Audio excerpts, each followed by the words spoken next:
The Magic Show is brought to you by StarCityGames.com, and check this out. The StarCityGames.com Open Series comes to Philadelphia on June 5th and 6th, and this event is going to be huge. We're talking hundreds of players, $10,000 in cash prizes, and at least 8 players qualifying for the 2010 StarCityGames.com Invitational. Live coverage on the StarCityGames.com website, tons of side events, and as much Magic the Gathering as we can pack into one weekend. So make plans to join StarCityGames.com in Philly, and we'll see you there. This is FF Freak, and welcome to the Magic Show.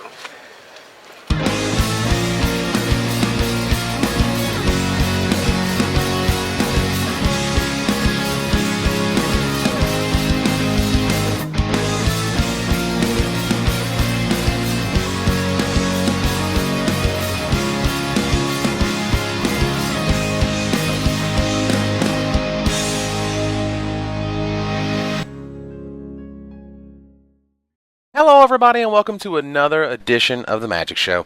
This week we're going to be talking about Grand Prix Washington DC that I'll be at live and in person, and the decks I expect to be everywhere at the event. Let's go!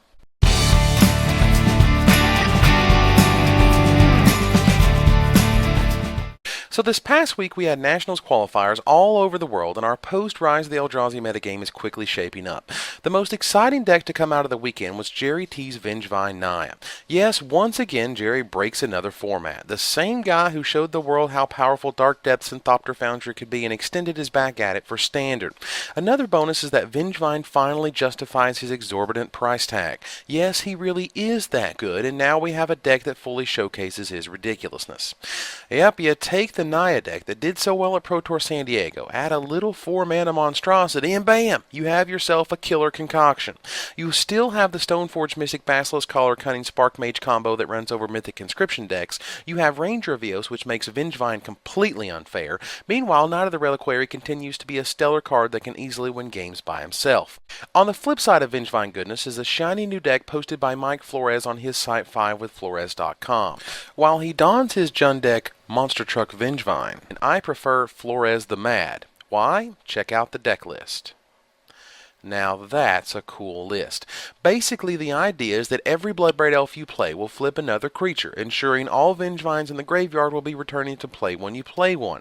And let me tell you, from playing with this list myself, it is sick. The first time you actually do bring back Vengevine from the graveyard after flipping, say, Cunning Spark Mage with Bloodbraid Elf, suddenly you went from 0 to 3 hasty guys in one play.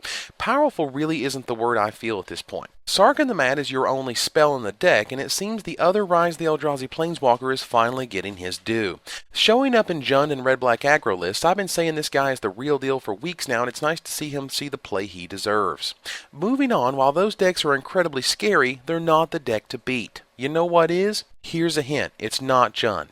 Wait, what? The deck that solidified itself as a solid 25 to 30% of the Nationals qualifiers metagame isn't the deck to beat? Nope, because the deck that won more Nationals qualifiers and had a better average showing is Mythic Conscription.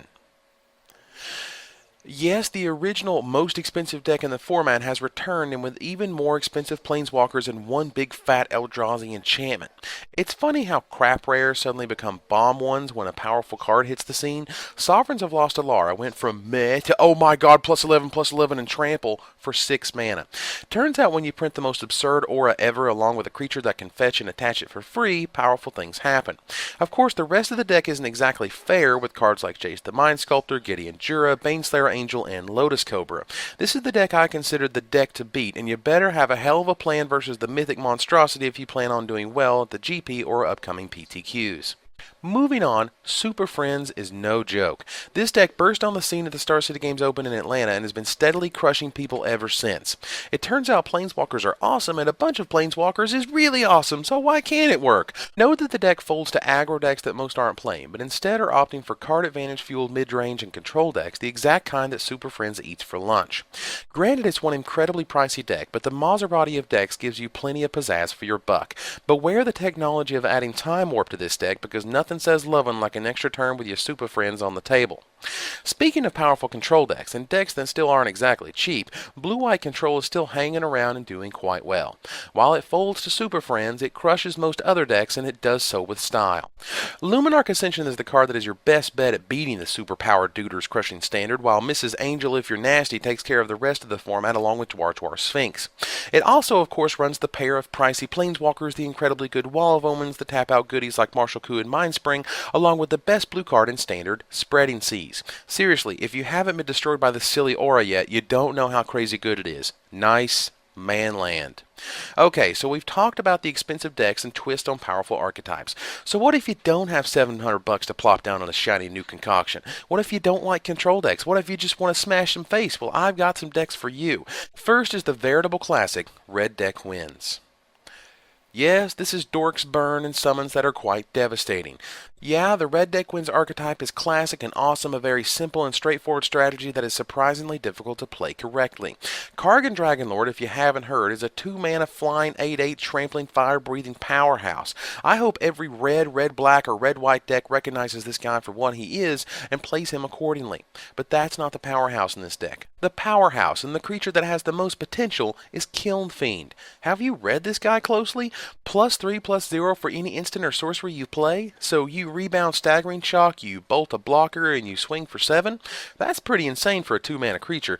Combine the Fiend's power with other superstars like Goblin Guide and Plated Geopede, add a dash of burn, and you're good to go. But let's take a look at a really creative and, dare I say, sexy twist on this strategy with Boros Deck Wins from the Maryland Nationals qualifier. Yes, that is Emerge Unscathed. Yes, it is completely bonkers with Kiln Fiend and versus any targeted removal. Nice Path to Exile. Oh, that's a cute little Maelstrom Pulse, isn't it? Give my Kiln Fiend protection from black in response, you take 3 more next turn when it rebounds, and he'll definitely be unblockable unless you get another spell to get rid of him. Seems good. I love Emerge Unscathed and what it does for the deck, and I hope you give it a shot yourself as a powerful budget-friendly alternative to the metagame. But how about some more budget-friendly options for crushing the Grand Prix? Remember vampires? yeah, they're still good, as it turns out. Let's take a look at a recent list.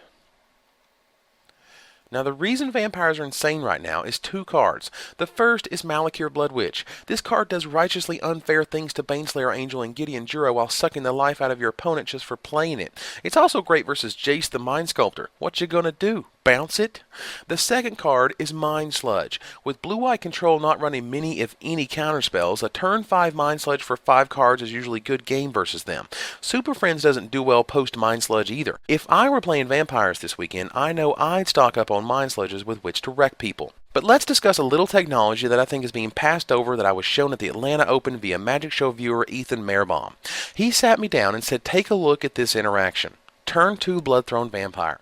Turn 3, play Bloodghast, sacrifice it to the Bloodthrone Vampire, play a Marsh Flats, bring back Bloodghast and sacrifice it, and swing for 5. Next turn, you play Calastria Highborn.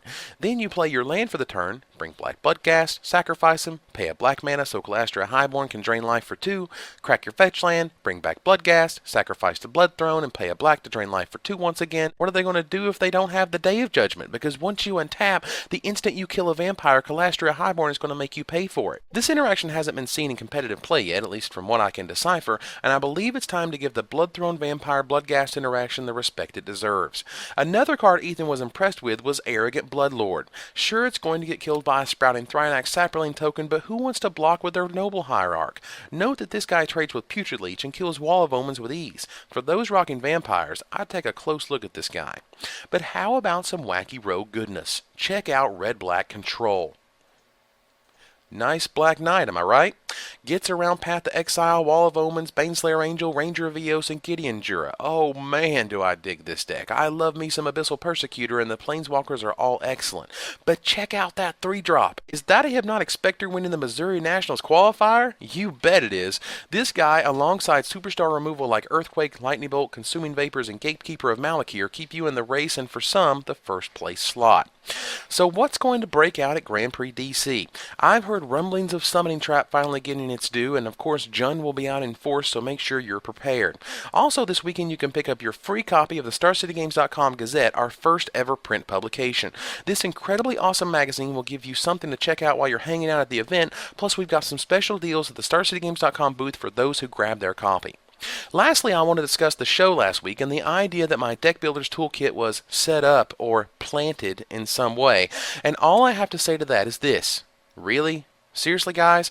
I've been doing this for years now, and I now have my dream job doing this full time. Why would I throw away my integrity for a product aimed at new players getting started? The story is this boring. A package of 2 Deck Builder's Toolkits showed up in my house. I decided to film a segment of me opening it and then building/playing with them versus Chris Walterek. That reaction when I opened the Jace, that was real. Yes, they really are opened at some point from World Wake packs, and I just happened to do so. As fun as conspiracy theories are, sometimes a cigar is just a cigar, and a Deck Builder's Toolkit is just a marketing plant by WotC to make you think that everyone gets a Jace. Oh crap, I said too much. Seriously, stop being paranoid, guys, and I hope to see fans and friends alike this weekend as I travel to Washington, D.C. for the Grand Prix. Until next time, Magic players, this is Evan Irwin, tapping the cards so you don't have to.